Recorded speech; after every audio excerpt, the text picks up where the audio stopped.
તો રાહુલ ગાંધી કોંગ્રેસ પક્ષમાં બદલાવનો સંકેત આપ્યો છે ત્યારે કોંગ્રેસના નેતાઓની પ્રતિક્રિયા સામે આવી રહી છે।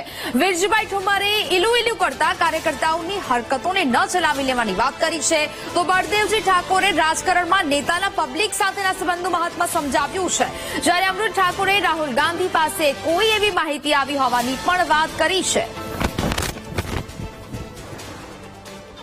ઇલું કરનારા કાર્યકર્તાઓ હોય કે કોઈ નેતા હોય એ ચાલી જ ન શકે, આવું અમે પ્રથમથી માનીએ છીએ।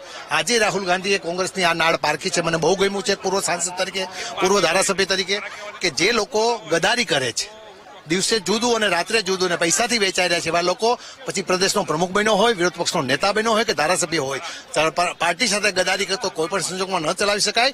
ગાંધીના અને સરદાર વલ્લભભાઈના સિદ્ધાંતો પ્રમાણે રાહુલ ગાંધી આગળ વધવા માંગે છે। 200 વર્ષનું અંગ્રેજોનું શાસન સમાપ્ત કરવા માટે જે ગાંધીજીએ જેહાદ જગાવી હતી તેવી જ જેહાદ રાહુલ ગાંધી જગાવવા માંગે છે, અમને ગર્વ છે।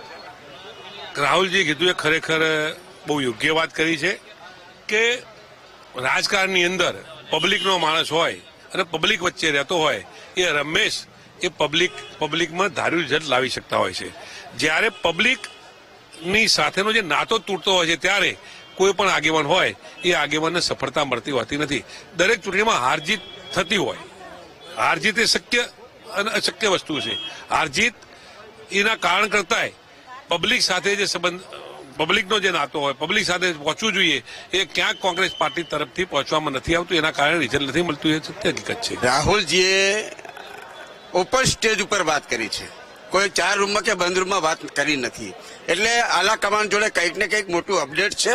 અને રાહુલજી પણ એવું ઈચ્છે છે કે હવે સેકન્ડ કેડર પણ ગુજરાતની અંદર તૈયાર થવી જોઈએ। પાયાના કાર્યકરો, પાયાના આગેવાનો છે, એમને પણ મજબૂતાઈથી કોંગ્રેસ માટે લડે એવા રીતે તૈયાર કરવા પડશે।